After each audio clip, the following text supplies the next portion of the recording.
Hello everybody, this is Mr. Rob and welcome back to episode number 32 of the New Orleans Pelicans MyLeague series here on NBA 2K20. Today's episode will be the last one before our season kicks off at home against the Wizards. So if you're excited for that, make sure you leave a like down below. And also, in order to help me out, hit that subscribe button. It's not very hard. Just go ahead and hit the button, subscribe to the channel, and that way you don't miss any content. And also hit the bell for that matter as well. So here's a look at our team. We're going to do a little training camp on our team, see what our team's been doing, show you some highlights from our little scrimmage that we had going on. But here's a list of our roster. It is a lot different from last season. As you can see, all the fresh faces, all the new faces. And I'm going to break down every position depth chart just so you can know what to expect when the season begins. So starting off with the point guard position, last year we had Lonzo Ball and Jrue Holiday kind of split duties of that one. This year we drafted Cole Anthony with the number 4 overall pick, and he will be the starting point guard from day one. You'll see him here in this practice. This man is quick as lightning with the ball. He can get past his defender in no time and get right to the basket. And he will be backed up by Jeff Teague, a man we signed this past offseason from the Minnesota Timberwolves to a 2-year deal. He will be our primary backup. At shooting guard is going to be the veterans Jrue Holiday as well as JJ Redick off the bench. So 2 veterans locking down the shooting guard position. Holiday goes back to his more natural position. And then there's Josh Hart waiting in the wings just in case somebody like Redick needs a day off like last year. Now small forward, it is going to be Brandon Ingram getting the starting position. Ingram looked a lot better in training camp. And Porter Jr. didn't have the best showing in the summer league as well as in practice. So looks like that job is going to go to Ingram, and Porter Jr. will be backing him up. At power forward, it's obviously going to be Zion Williamson starting as he continues his ascent up the NBA ladder. And he's going to have Vernon Carey Jr., another first-round pick this past year out of Duke, as you can see him right here backing down his man. He will be the backup power forward as well as the backup center, so we're going to use a 9-man rotation. Reggie Perry is a second-round pick out of Mississippi State. We like him, but he will not be starting off in the rotation at the beginning. So that leaves the starting center, and that's going to be Mitchell Robinson will man the starting center position. So that is a look at our team.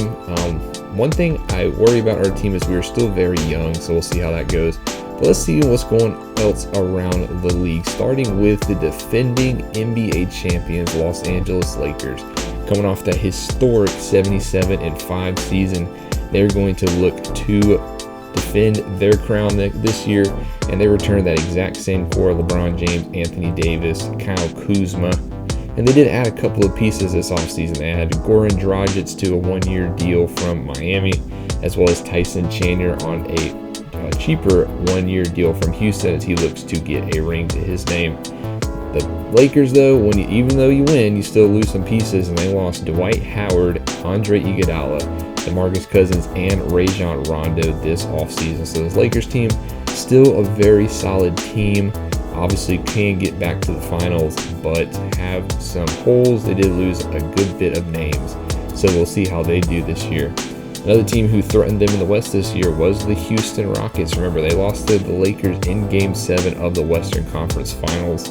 They returned James Harden, Russell Westbrook, and Clint Capella, so they have a solid threesome of their own.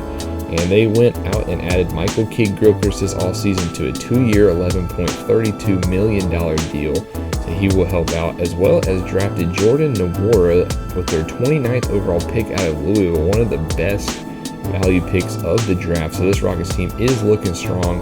They did lose Thabo Sefolosha, Tyson Chandler to the Lakers, like we just mentioned, and Nene retired. So a couple of losses, but they did a very good job of keeping their team intact, and they will be a threat as well this season. They also do have PJ Tucker, Eric Gordon, some great role pieces for this squad. So this is a team to also watch out for in the West.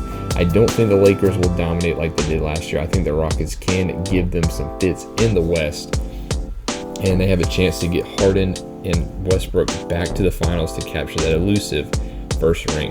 Now, another team in the West you can't obviously sleep on is the other team in LA, the Los Angeles Clippers. They, of course, have Kawhi Leonard and Paul George anchoring their roster. They went 55-27 last year before losing in the second round of the West to the Rockets. They'll be looking to come back with a vengeance And they did a good job adding some pieces, starting off with this man, Danilo Gallinari. He was added at the draft trade from the Oklahoma City Thunder. He is back at the Clippers to help them get to the finals. They also added Taj Gibson on a 2-year deal worth $10 million and JJ Barea to be the backup point guard on a 1-year deal.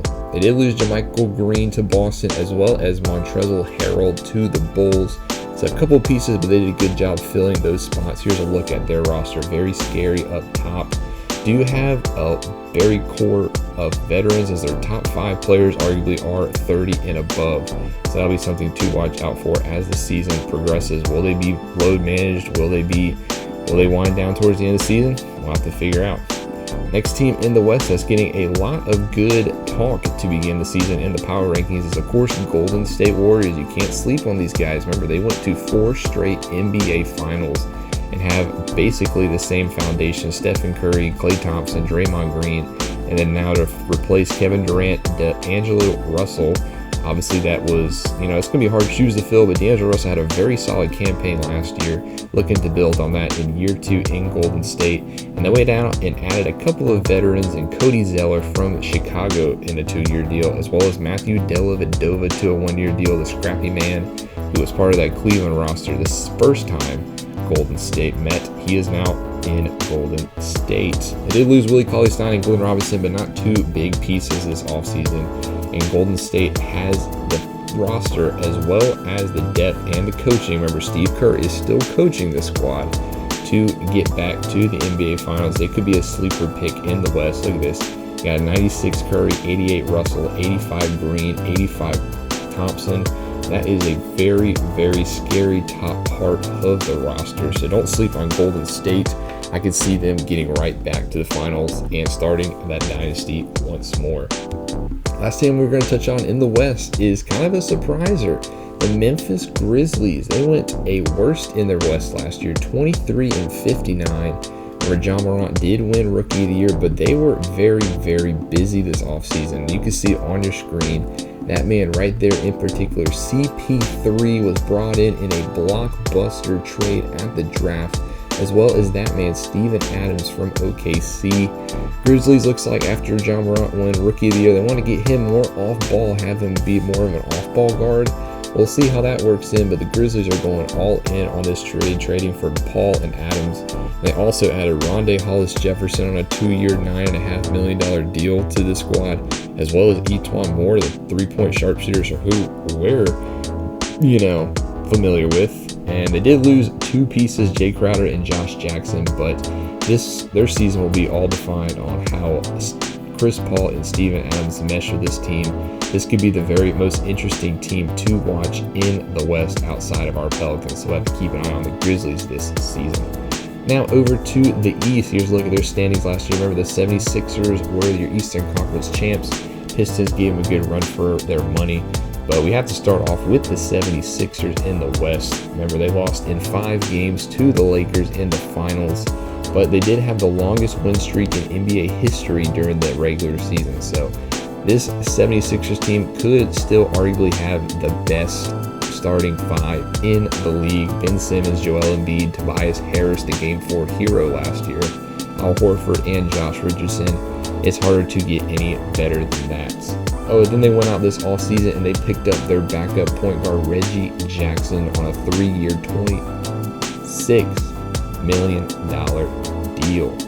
So he will be the backup point guard, and then it only makes it even better that they were able to get him from the 2-seed Pistons in the East.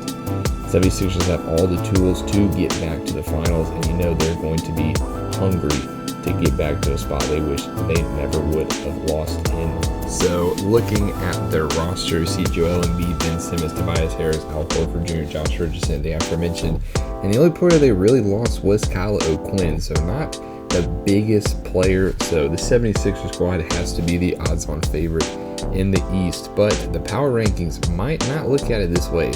Detroit Pistons are getting a lot of love. They were very active this offseason, especially since they were able to keep Andre Drummond, arguably the biggest free agent this offseason.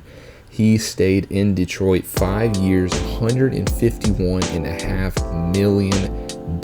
Andre Drummond said, "I need to finish what I started here in Detroit." And he'll be teaming up with that man again, Blake Griffin, to form arguably the biggest and best front court in the NBA. Look at this, just Lob City is relocated from Los Angeles to Detroit.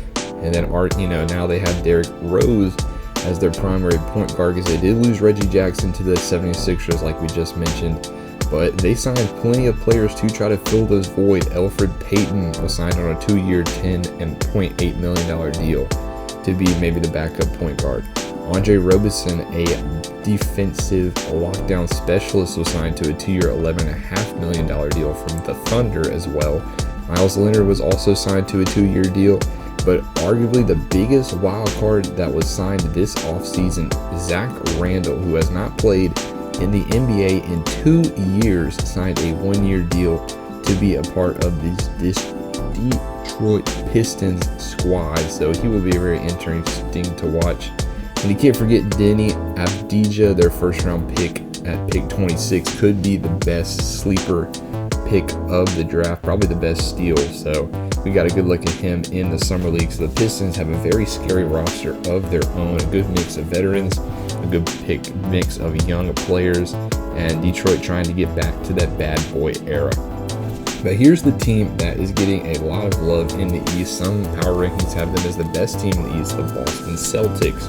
They were very disappointing last year. They went 37-45, the 7th seed in the West, but they did take the Pistons to Game 7 in round 1. So the Celtics team does have potential, but all eyes have to be on Kemba Walker this offseason, the big signing last year from Charlotte.